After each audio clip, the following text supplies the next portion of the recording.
Hola, buenas tardes a todas, a todos los presentes en este conversatorio sobre arte y educación, la lectura de la imagen. Y bueno, pues vamos a iniciar la tarde de esta transmisión con una serie de temas relacionados con la imagen y cómo puede ayudarnos en los procesos educativos. Bueno, pues mi nombre es Mauricio Zárate, les doy la bienvenida y pues vamos a iniciar esta primera charla de un ciclo de 3 charlas en la que vamos a abordar estos temas, ¿sí? Les voy a compartir una pantalla de una presentación.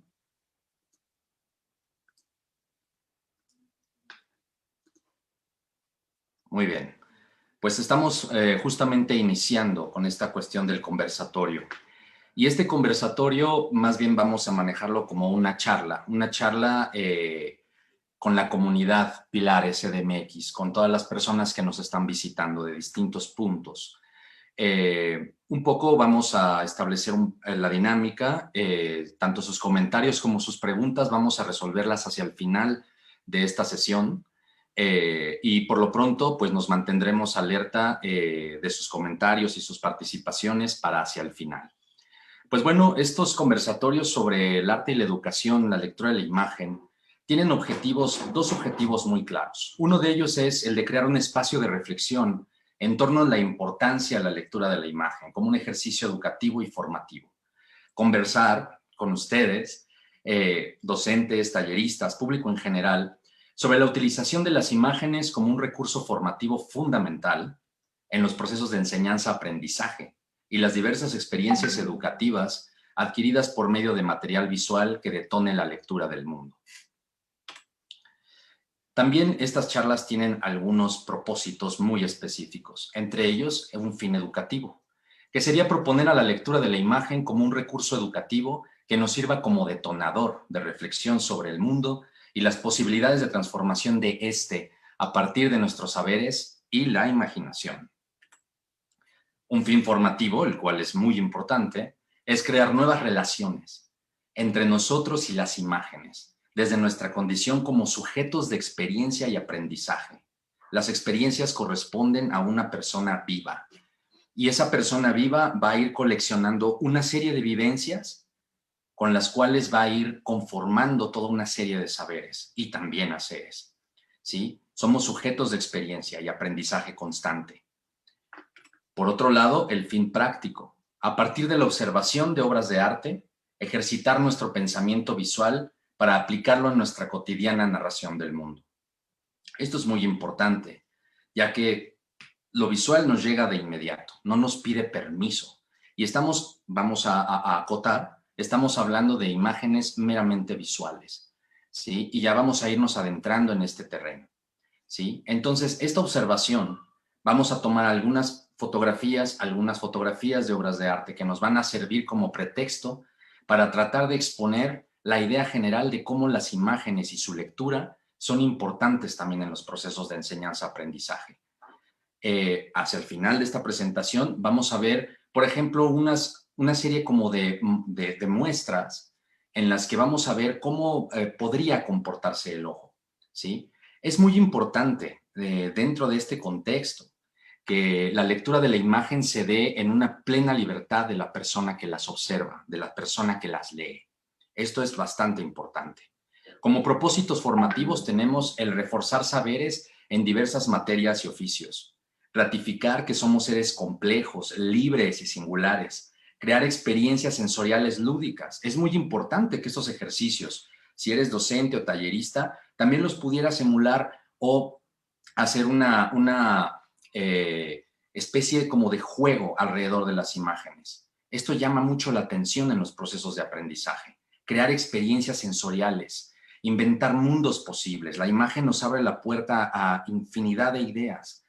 Si bien la imagen obedece también a una intención de su autor, también hay una cierta libertad en la manera en que la interpretamos, en la manera en que la leemos. Leer e interpretar tienen una pequeña diferencia. La lectura corresponde básicamente a una cuestión de ver los elementos, de observar cómo están dispuestos en la fotografía, en ese material bidimensional que estamos viendo y tratando de leer, de comprender. Vamos a ejercitar la imaginación y la creatividad, así como realizar formas de expresión inéditas. Descubrir el goce estético. Esto también es muy importante porque, por ejemplo, podríamos aplicar esta parte de la lectura de la imagen, por ejemplo, como para diseñar un nuevo entorno de trabajo, para que nosotros tengamos ciertos elementos en nuestra casa ahora que estamos en esta época de pandemia, de tal manera agradables que nos sirvan para trabajar con gusto, felices y animados, ¿sí?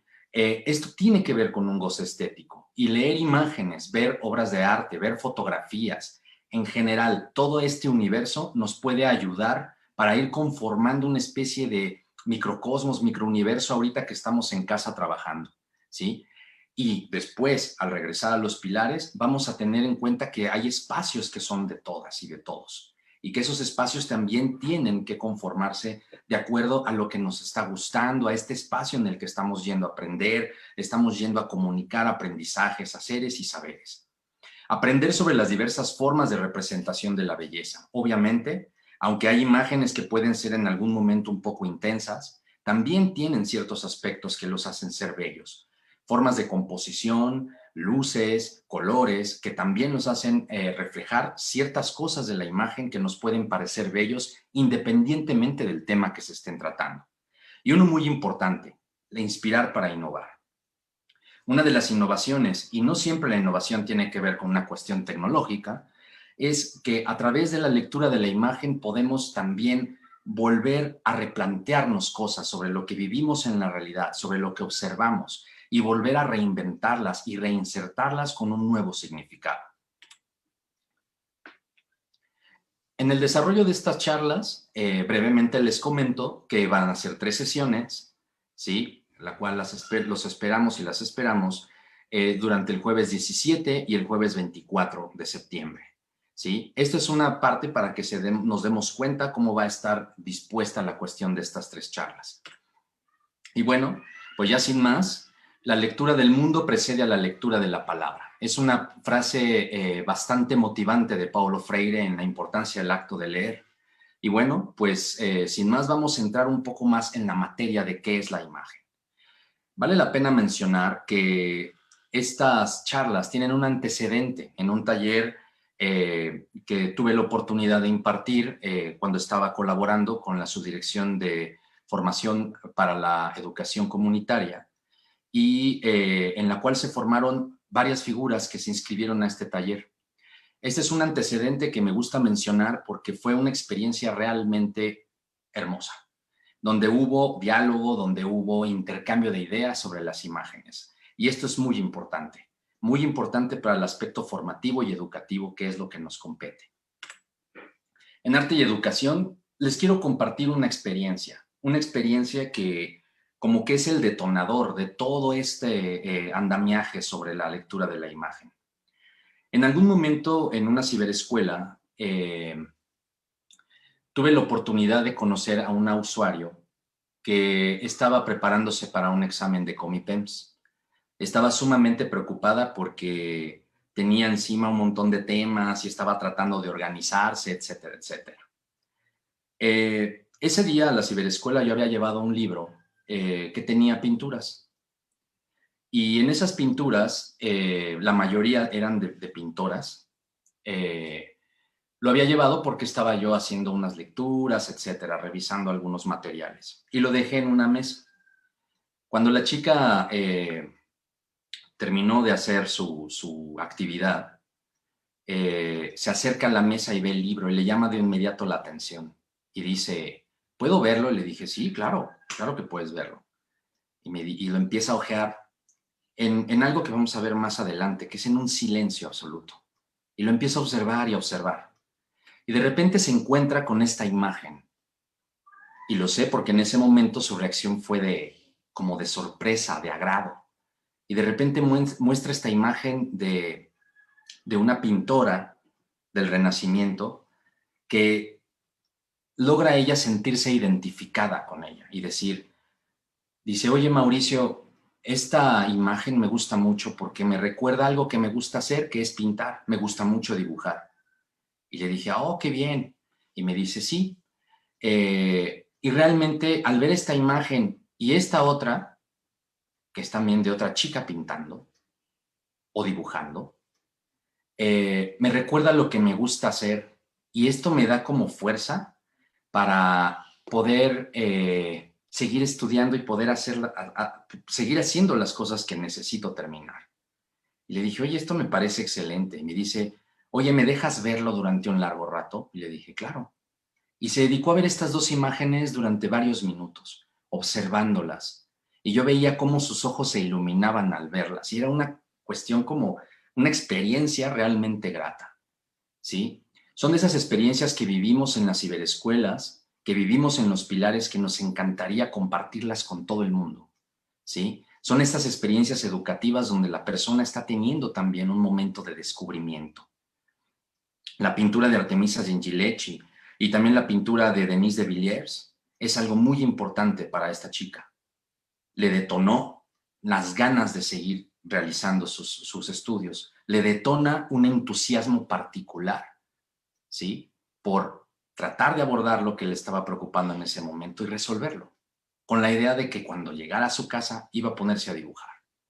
Entonces, de alguna manera esto es un antecedente aún más antiguo y es algo que en cierto momento detona esta curiosidad por explorar este tema, ¿sí?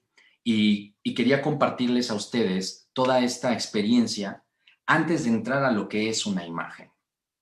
¿Qué es una imagen? Pensémoslo unos segundos. Cada una de nosotras va a tener algo en la cabeza. Generalmente son fotografías o dibujos, pinturas, estampas, ¿sí?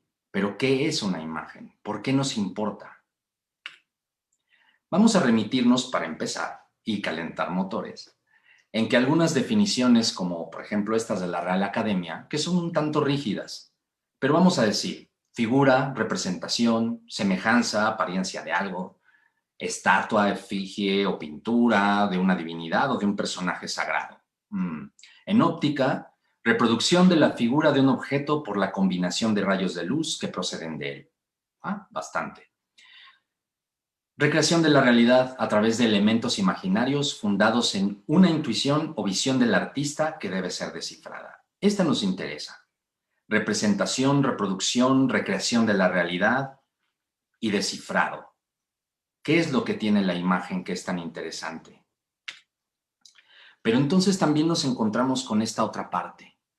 Una imagen es una representación visual sensible, es decir, que nos entra de momento por la visión, por nuestros ojos, de la realidad. Un registro, una memoria, un archivo. Pero también Gottfried Boehm nos dice en su obra ¿Qué es una imagen? Dice, la imagen no es cualquier tema nuevo, más bien concierne a otra forma de pensamiento, otra forma de pensamiento. Y es algo que queremos reflexionar y que queríamos compartir con ustedes. Una otra forma de pensar. Estamos acostumbrados a estar leyendo, por ejemplo, texto escrito, pero de repente cuando escuchamos leer una imagen, ¿cómo es eso? Pues es algo muy sencillo, es observar, darle el tiempo a la imagen a que se aloje en nuestra memoria, en nuestros sentidos, en nuestras emociones. Es algo que nos va a abrir la puerta a una nueva forma de conocer. Y de ahí también radica esta cuestión innovadora. Toda imagen es una unidad de sentido, es decir, tiene un significado con todos sus elementos. Ser y aparecer son indisociables, es decir, aparecen cosas y son cosas, objetos, personas, animales, paisajes, lugares. Todo esto está siendo en una sola, congregados en un marco, en una sola imagen bidimensional que nos va a abrir puertas a otros mundos y la capacidad de imaginar. Durante los procesos de enseñanza-aprendizaje es muy importante tratar de detonar la creatividad para resolver, para autogestionar, para autoaprender, ¿sí? ¿Y por qué son disasociables en la imagen, indisociables en la imagen? Porque todo es un conjunto que significa. Y también Gottfried Boehm lo menciona en qué es una imagen. Ahora permítanme comentarles sobre esta parte. Esta es una imagen muy interesante. En esta imagen se remite a un mito que en la historia natural Plinio el Viejo nos cuenta como el origen de la pintura y de la imagen. En esta parte son dos amantes y uno de ellos tiene que partir, en este caso el varón. La chica, que es hija de un señor llamado Butades, saca un carboncillo o una tiza y empieza a dibujar su sombra sobre el muro. ¿Para qué? Para que cuando su amado parta, entonces ella tenga algo de él, algo que le represente, algo que le resignifique, que le vuelva a ser presente a ese ausente. Y Plinio nos regala una definición de imagen bastante poética, muy al estilo clásico, que es la imagen, es la presencia virtual de una ausencia real. Es decir, la imagen está presente, está con nosotros, pero al mismo tiempo esa imagen habla de algo que ya fue, algo que ya quedó en cierto momento del tiempo, pero que al mirarla la volvemos a evocar.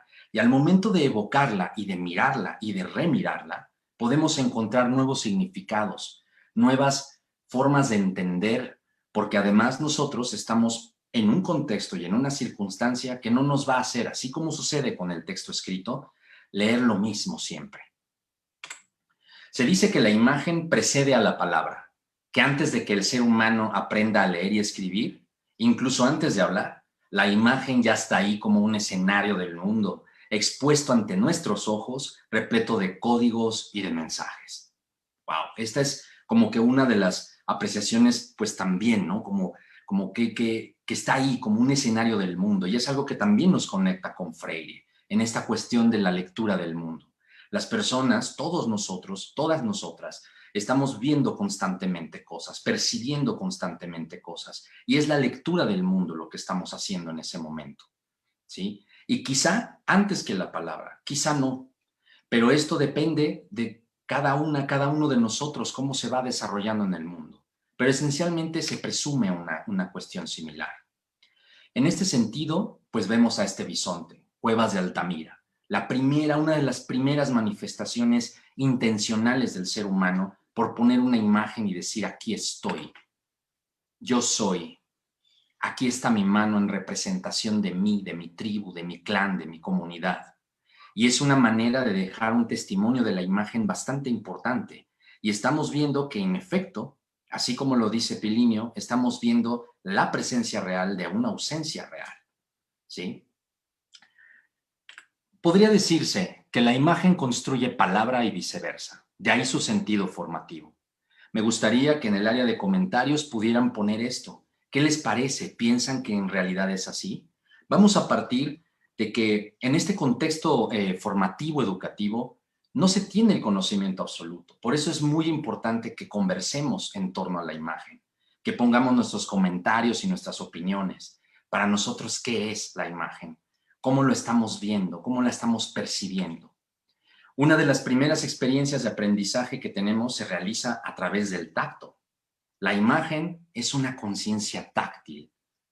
Es decir, cuando la vemos, si vemos estas piedras y estas rocas en las cuevas de Altamira, Lascaux o en Santiago de Chile, podemos darnos cuenta que sentimos hasta la textura, que podemos sentir la dureza y la rigidez de la piedra, pero al mismo tiempo el encanto de esos colores, la impresión de esos primeros seres humanos que dejan su huella y testimonio de su existencia. Es algo que realmente es emocionante, ¿sí? Y así como nos emociona algo de un vestigio de hace siglos, también nos va a impresionar de la misma manera una fotografía que haya sido tomada el día de hoy. De eso se trata también con la imagen. Esa experiencia táctil, ese tocarse, el tocar los objetos, tocar el mundo, ¿sí? Que no necesariamente tiene que ser siempre visual. Es una parte que quisiera comunicar, es parte de lo que nosotros sentimos al ver a las imágenes, que ya tenemos un registro en la memoria de cómo se siente el mundo, cómo estamos percibiéndolo. Les dejo esta imagen y verla unos segundos en silencio. Miguel Ángel en la Capilla Sixtina, dejando esta imagen sobre la creación, obviamente apartándola de su contexto teológico, tenemos una imagen que nos dice mucho más, un poco de silencio acerca de lo táctil, conocer el mundo, tocarlo, como en esta pintura de Vermeer. La imagen también es mental, no nada más lo que estamos viendo, también es lo que hemos visto. Y a partir de lo que hemos visto, tenemos ciertos datos importantes. Y estos datos importantes es como, por ejemplo, todo lo que hemos visto se va registrando en nuestra memoria. De ahí esta noción, ¿se acuerdan? De archivo. Ir como archivando imágenes, como fotografías que va tomando nuestro cerebro de la realidad, de nuestras experiencias, de nuestras vivencias. Si la imagen también es mental, por ejemplo, si digo la palabra canasta, ¿qué se imaginan? Pueden ponerlo en sus comentarios. Vamos a darle unos segunditos. Pensar canasta.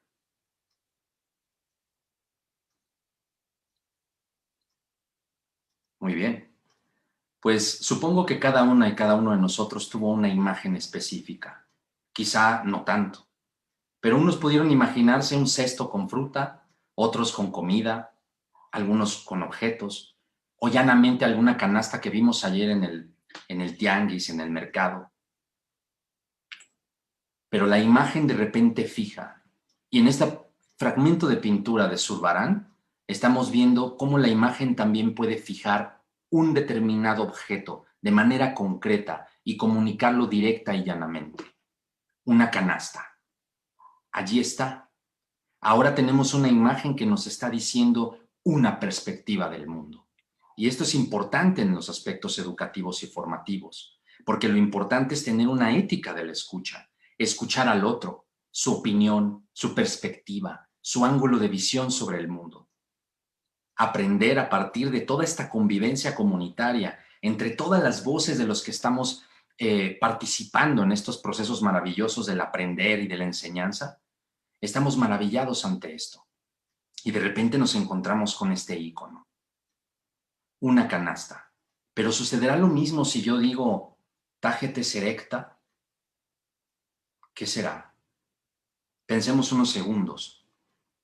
Quizá nos hace falta algún otro tipo de saber que nos haga entender un poco más a qué se refieren estas palabras. ¿Suena a latín? Sí. Pues maravilloso. Es el nombre científico de la flor de cempasúchil. Ahí en este caso no hubo una imagen tan inmediata, a menos que ya hayamos tenido un conocimiento previo del nombre científico de esta flor tan emblemática. Pero también nos damos cuenta cómo la imagen, cuando tenemos este pequeño paréntesis con puntos, ¿no? ¿De qué se está hablando? Y de repente la imagen llega a nosotros y nos dice, ah, sí, es esto. Esa es una de las partes de la función de la imagen y en el sentido educativo y de aprendizaje, claro que es importante.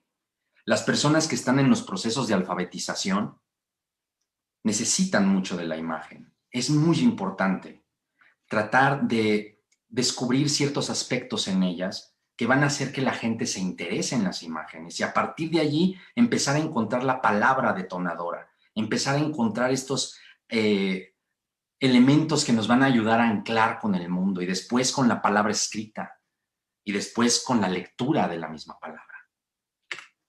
La imagen significa también de acuerdo a un contexto. Por ejemplo, vemos este diseño en el sentido, por ejemplo, de los talleres de textiles, de diseños textiles. Podríamos identificar que solo se trata de algunas grecas, de algunos diseños geométricos. Necesitamos también un poquito de contexto en este sentido. Y nos damos cuenta que corresponde a unos bordados del pueblo de Otomí. Las imágenes pueden ser leídas en consonancia con otras imágenes registradas en nuestra memoria y que podemos usar de referencia. Pueden significarnos más las cosas con la ayuda de la imaginación y los saberes previos. Es decir, que si viajamos a este primer diseño, como que no tenemos mucho lugar de donde partir. Lo vemos, es un diseño. Podemos intuir que puede utilizarse de manera textil. Sin embargo, con esta otra imagen, nos vamos percatando de que se trata también de diseños que pueden adaptarse a este nuevo contexto que estamos viviendo ahora por el COVID-19. Ahora ya hay cubrebocas con estos diseños y las comunidades indígenas los están elaborando. ¿Con qué finalidad? Estética, dar una identidad, un signo, un símbolo de identidad. Aquí estoy, recuerden, aquí estoy. Es una parte realmente que puede estremecer en un sentido muy poético, quizá muy romántico, pero es real y la imagen ayuda a esto. Por ejemplo, una de las imágenes más reproducidas en la historia del arte, la Mona Lisa de Da Vinci, pues también puede obedecer a un nuevo contexto. Si bien aquí está ubicada en un renacimiento, de repente ubicarla en esta época puede causarnos al momento gracia, puede causarnos chiste, pero también es serio, porque la imagen nos está hablando de un nuevo contexto, y ya lo veremos en el epílogo. La imagen visual es silencio, y puede adecuarse a los diversos contextos que la rodean. Esperan a que le demos voz y la narremos, narrar, a partir de nuestros saberes y experiencia en el mundo. Platicar la imagen. No nada más hablar sobre ella, sino platicar, establecer una relación con la imagen. Que no nos resulte en algo ajeno solo porque es bidimensional, plano en un papel, en una pantalla. No, hay que establecer relaciones, hay que darnos tiempo, hay que darnos ese silencio, esa meditación. Y aquí lo vemos otra vez con Vermeer. ¿Cuántas décadas han pasado desde que se realizó esta obra? Muchas. La idea no es abordar la historia del arte. La idea es que estas piezas nos están ayudando a tratar de entender, a que todos juntos, a que todas juntas podamos establecer qué es algo que se le llama imagen. Y en estos aspectos educativos, ¿a qué le podemos llamar imagen y cómo podemos utilizarla con las personas, entre nosotros, en nuestras familias? Se dice que este mundo está saturado de imágenes. ¿Qué es esto? Silencio. Veámosla 5 segundos en silencio.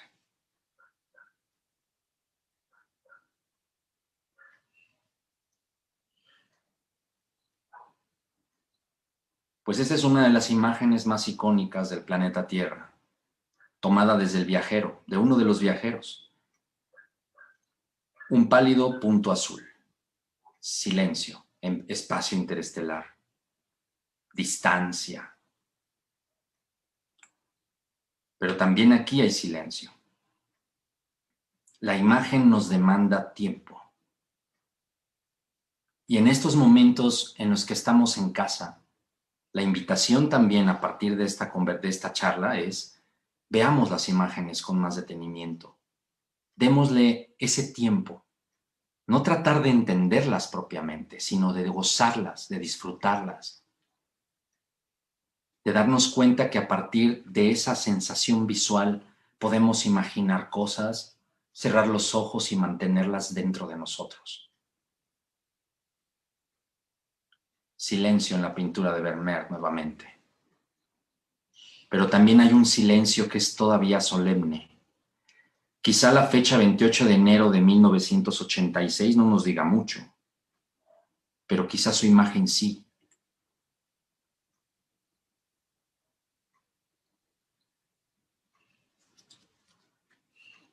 Uno de los accidentes dentro de la historia de la navegación espacial, de la exploración espacial que muchos conocemos, y también es silencio, también requiere de ese silencio, y que también son formas y estructuras interesantes que merecen ser vistas, y que tampoco es necesario saber exactamente qué pasó, es necesario verla. ¿Qué nos ofrece imaginar por qué esas nubes de humo blanco? Y cuando vamos a saber la historia de esta fotografía, que es uno de los accidentes del transbordador espacial Challenger, pues nos damos cuenta que ese silencio también es respeto. Y la imagen también nos lleva a ese respeto. La imagen es asombro, y esta es una parte muy bonita.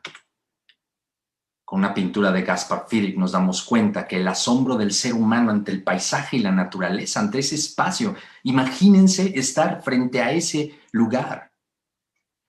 Sería algo maravilloso. Mostrar que así como esta chica en la ciberescuela que ve durante varios minutos esta imagen de las mujeres pintando, que hay una comunicación, también hay una comunicación, una nueva relación con la imagen. Y también nos es asombro al ver ciertas comparaciones y analogías medio extrañas. Esta parte de la creación de Adán y la forma del cerebro ha dado mucho que hablar. Vamos a dejarlo allí. Conciencia, inteligencia, ¿qué nos quiso decir aquí el artista? En efecto, ¿será? ¿No será? Y por otro lado vemos una de las primeras imágenes en fotografía de Daguerre.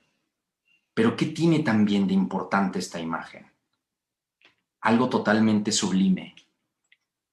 Y es justamente en esta parte. Se presume que es la primera fotografía donde aparece un ser humano. Y lo estoy marcando con el circulito rojo. Interesante. La imagen es descubrimiento. ¿Sí? Géricault pone a estos caballos en la competencia de Derby. Impresionante. Vamos a ver ciertos detalles. El pasto no está del todo dibujado, pintado con detalles. Hay una sensación de movimiento. Y también al ver a los caballos flotando en este espacio, nos da esa sensación de movimiento, de rapidez. Pero, ¿por qué la imagen es descubrimiento? Después nos vienen estas secuencias fotográficas. Secuencias fotográficas que se las debemos a Muybridge. Y descubrimos que, en efecto, el caballo no pierde contacto con el piso, con la tierra. Es descubrimiento. Y no es que esta obra sea una mentira. Recordemos, es una perspectiva, es una visión de la realidad, es un esfuerzo humano por entender el mundo, por leerlo, por tratar de descifrar sus misterios. Y que cuando sale la imagen en movimiento, la cámara fotográfica nos otorga otra puerta más, una puerta más de acceso a la realidad, un punto de vista, una perspectiva, descubrimiento. ¿Serán rocas? ¿Será un piso de mármol? ¿Qué tendremos allí? Justamente neuronas. Una microfotografía de neuronas colinérgicas, pigmentadas. Es una manera de decir, wow. Y esta imagen desde la ciencia nos abre muchas posibilidades. Hay varios tipos de imágenes, como hemos visto. Las imágenes mentales, las imágenes virtuales en el contexto de la cibernética, la imagen en movimiento como el cine o el video, lo acabamos de ver con Muybridge, y la imagen fotográfica, que tiene la capacidad de registrar la realidad y de exponerla para gozarla visualmente.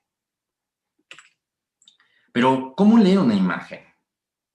Nos preguntamos quizá con esta imagen del niño foco que vemos aquí en la portadilla, ¿no? ¿Qué ideas empezamos a generar? Y se me ocurre comenzar con esta frase que Joan Fontcuberta, un fotógrafo genial, nos dice en su obra La furia de las imágenes.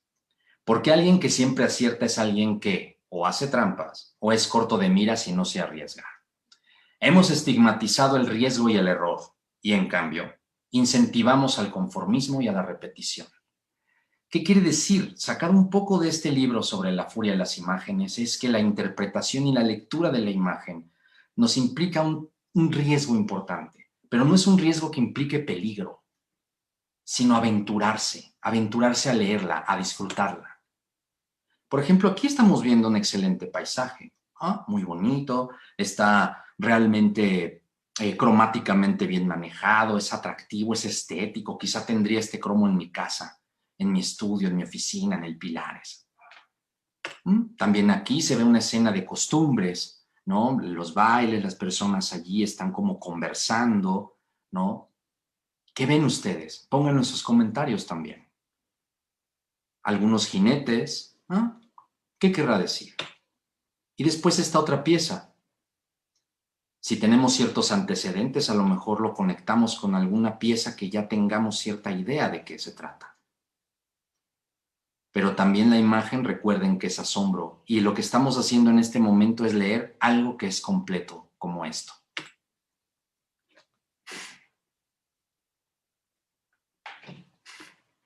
Una pintura de Bruegel que nos trata que es el camino al Calvario. Y aquí vemos justamente uno de los temas centrales, el Cristo cargando la cruz y que se dirige al Calvario.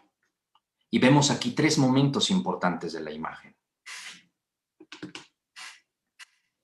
En el círculo mayor estamos viendo uno de los escenarios, uno de los planes principales, después el segundo plano y hasta el fondo el tercer plano, que es este círculo donde la gente se ha reunido. Y bueno, más allá de su verdad aparente, las imágenes contienen siempre otra verdad más profunda. Las imágenes no nos dicen nada, no nos mienten, o nos mienten, perdón, o son oscuras como jeroglíficos, mientras uno no se tome la molestia de leerlas. Y esto lo dice Didi Huberman en cuando las imágenes toman posesión. Podemos también preguntarnos, ¿qué hace esta mano de esta chica sosteniendo la flor? Pero también nos podemos dar cuenta que si volvemos a mirar y que si exploramos la obra en conjunto, no se trata precisamente de una mujer. Se trata de una representación de Krishna.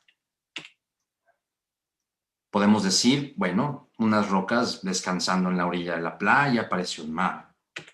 Pues no. De Elihu Vedder, de 1836, una de las imágenes sobre serpiente marina. Una más. Ah, pues sí, unos barcos, unos veleros, la ciudad, la orilla.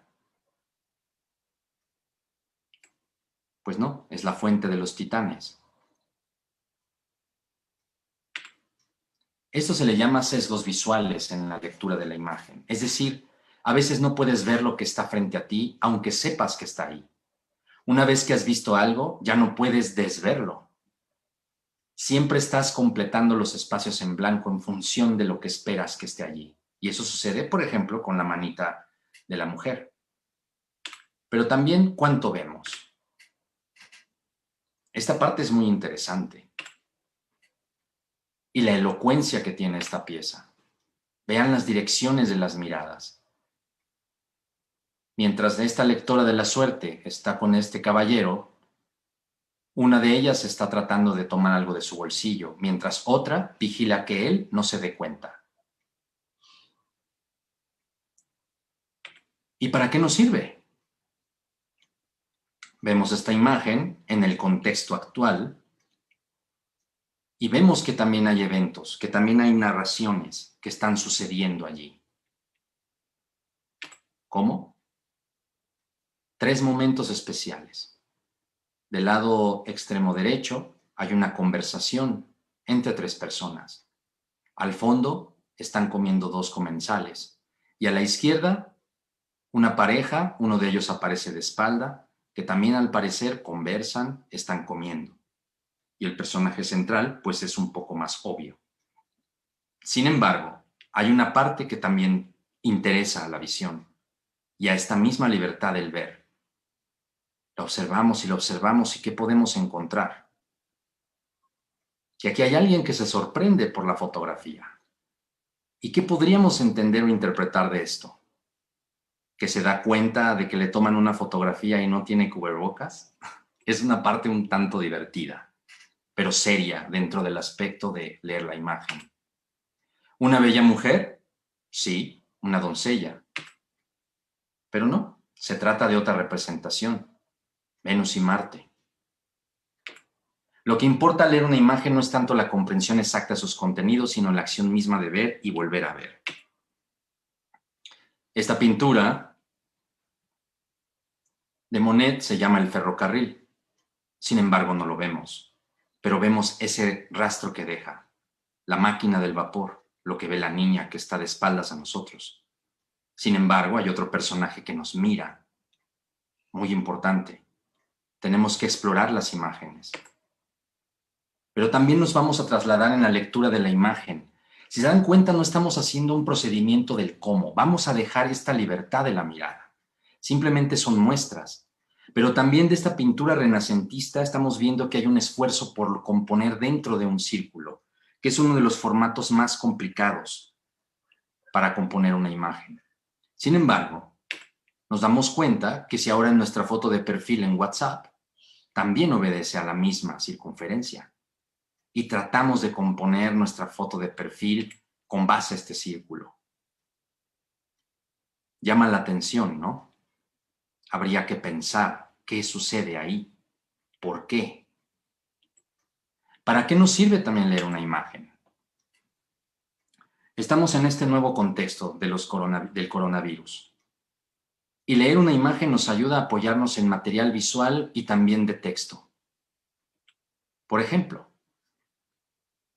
vemos de la CDC estas infografías y no es necesario que sepamos ucraniano o que sepamos ruso o que sepamos coreano para entender que de izquierda a derecha es tos, temperatura, dolor de cuerpo, escalofrío, dificultad para respirar, quizá dolor de garganta en la figura central, escurrimiento nasal. Y cuando lo vemos en nuestro idioma, constatamos que realmente es así. Pero también, ¿qué sucede allí? Lo que quiero ilustrar con esto es que la lectura de la imagen nos ayuda a leer este tipo de información, a leer todos los materiales que vienen en las distintas ofertas educativas en línea, poner un poco más de atención, pero sobre todo ese tiempo que requiere la imagen para ser vista. Esa es la parte más importante.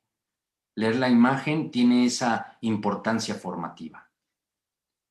Ya estamos casi a punto de terminar este muestrario y por ahora me gustaría también compartirles esta frase. La lectura de la imagen sirve como un entrenamiento visual para un mejor aprendizaje. Esa es la parte como formativa y educativa. Vemos esta imagen. Si le dedicamos el tiempo que vemos, pueden ponerlo en sus comentarios. A simple vista, pues sí, es alguien del sector salud o una persona que simplemente se baja el cubrebocas y que después quizá ha de trabajar, ¿no? Vamos a tratar de preguntar, de utilizar preguntas. ¿Qué es lo que vemos? ¿Qué es lo que está sucediendo? ¿Por qué? ¿Qué nos imaginamos? Pero aquí hay evidencias y hay marcas del cubreboca en el rostro de esta mujer. Una imagen tomada en el hospital de San Salvatore, en Italia, y de muy reciente factura. Y como ya para terminar, un epílogo. Sabemos que si leemos imágenes nos vamos a dar cuenta, le estamos dedicando tiempo. Entonces, esta imagen de Benito Juárez, donde dice el respeto al derecho ajeno es la paz, con un cubreboca puede tener otro significado, otra lectura. El respeto al derecho ajeno a la salud es la paz, por ejemplo, podríamos preguntarnos. Es más que elocuente. Y pues bueno, con esto les quiero agradecer las vistas que tuvieron a esta presentación. Y vamos a pasar a ver los comentarios que tienen respecto a las imágenes. Voy a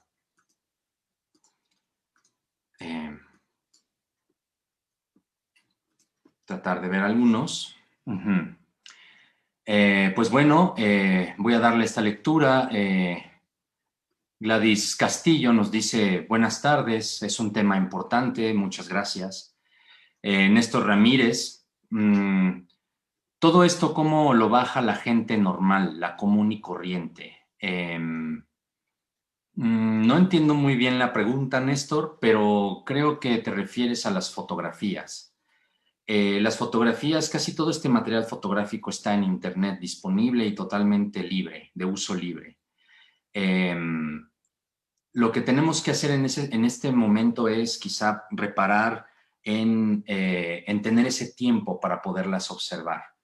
Se dice que vivimos en una época saturada de imágenes y que es una época que tiene esta característica, ¿no? De decir, tenemos imágenes por todos lados, en el celular, en la televisión, en la computadora. Pero también me pregunto, por ejemplo, en la época barroca, también había una saturación de imágenes. La diferencia quizá con una época anterior y esta es que en esa época se veían las imágenes, se miraban, y era una manera de hacerle llegar a la gente que no tenía lectoescritura, hacerle llegar información. Al principio sobre la fe, posteriormente sobre todo lo demás, hasta la actualidad. La pregunta sería ver cómo podemos hacer para que todas estas imágenes, toda esta bomba de contenidos visuales signifique algo. Y nuestra labor como figuras educativas es parar y decir, a ver, vamos a observar esta imagen. ¿Qué estás viendo? Así como lo vimos en esta imagen de la lectora de la suerte y que hay una mujer sacándole del bolsillo algo al caballero, y también lo vemos en este mercado donde la gente está comiendo y que hay una señora al fondo tapándose la boca, de alguna manera es dedicarle el tiempo exacto para observar y ver qué podemos narrar a partir de eso.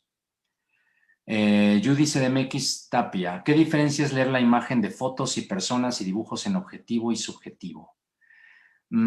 Pues bueno, creo entender que objetivo se refiere más bien o te refieres a una cuestión de los elementos formales. En las siguientes charlas, en las otras dos charlas, vamos a parar en algunos elementos formales, que por ejemplo sería punto, línea, plano en las imágenes y cómo nos ayudan a leerlo. Esto sería un poco la lectura que creo entender objetiva, ¿sí? Por lo subjetivo es la interpretación, lo que entendemos cada una y cada uno de nosotros sobre lo que vemos.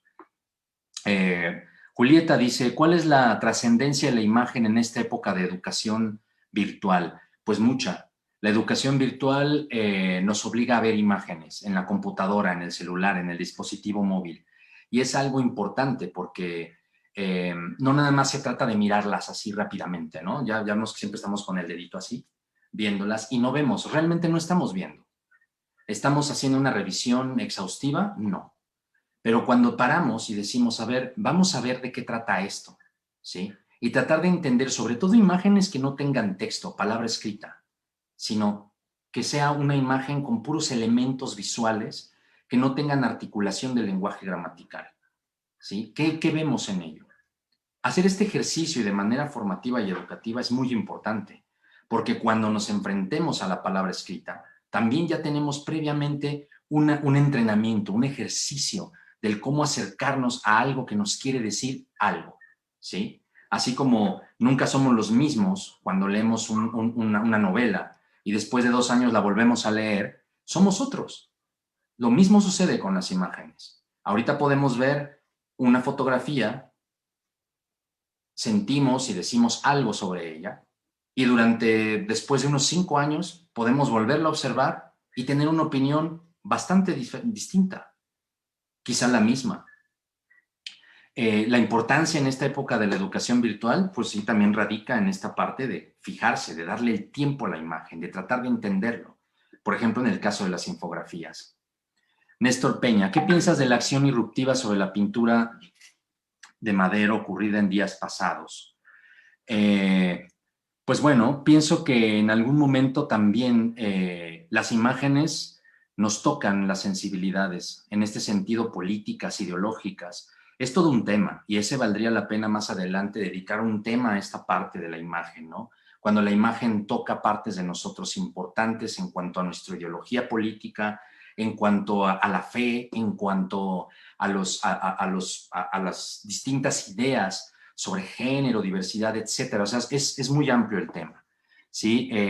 Lo que pienso es que de alguna manera esto es una acción que es fuerte y que habría que también pensarla desde la imagen, porque es una imagen la que se está atacando, ¿sí? ¿Por qué la imagen? ¿Qué es lo que representa? Son preguntas que nos deberían, que se nos quedan en el tintero, pues, para seguirlas reflexionando en los comentarios. Eunice González, ¿cuál considera que ha sido el efecto de la imagen en la tendencia consumista? Pues bueno, la imagen tiene mucho que ver también en esta parte de, de la publicidad, ¿no? De las tendencias, lo que se le llama el trending. Obviamente que cuando vemos imágenes muy sugestivas, bastante llenas de colores, de formas, hay que leer por qué nos están llamando la atención tanto, por qué nos orillan al consumismo de alimentos, de objetos, de ropa, de una serie de cosas. Vamos a ver. Tenemos otro comentario de Jen Al. Coincido totalmente. La imagen precede a la palabra, porque a partir de ella podemos elaborar significados. Muchísimas gracias por el comentario. Néstor Peña, ¿qué piensas del Google Arts? Bueno, el Google Arts es una página que pueden visitar, véanla. Tiene muchísimas maneras de acercarse a las fotografías, a las obras de arte. Pero siempre recuerden, hay que verlo desde un aspecto formativo, educativo, en el que estamos sumergidos en la ciberescuela. Las imágenes son pretextos, detonadores de comunidad, de convivencia. Así como lo fue en algún momento el fuego, ahora lo es la imagen. Permitía la reunión, pues, de las personas y conversar en torno a lo que habían vivido. Hay algunos comentarios sobre la canasta, dicen canasta de dulces, canasta de mimbre, etcétera. De Shanti Gonin, como docente de pilares estoy de acuerdo que las imágenes son importantes para la enseñanza, ya que se generan significados a partir de estas. Les permite identificar a los usuarios sus conocimientos previos. El aprendizaje se desarrolla a partir de contenidos visuales. Muchas gracias, Shanti. Yenol, así es, la imagen es un lenguaje universal, claro, no necesitas nacionalidad, no necesitas un lugar de pertenencia propiamente para leer cualquier imagen, porque recuerden, en este aspecto es muy importante la libertad de la mirada. Y aunque nosotros estemos inmersos en una educación visual, es sumamente importante. Emiliano Zárate, excelente presentación. Bueno, pues con esto concluimos esta charla, esta primera charla. Les invito a las otras dos. Y también aprovecho esto para decirles que seguimos en semáforo naranja, que es muy importante no salir de casa. Y si hay que salir de casa, hay que salir con todas las medidas de seguridad y con todas las medidas de sana distancia. Por otro lado, vamos a esperar una infografía que se va a compartir. Estamos en esta cuestión, que ahora en la Ciudad de México hay un Wi-Fi gratuito para la educación. En la página datos.cdmx.gov.mx, repito, datos.cdmx.gov.mx, van a encontrar la localización de su poste más cercano donde va a haber Wi-Fi gratuito. Esto con el fin de promover el acercamiento a la educación y que ninguna y ninguno se quede sin ella.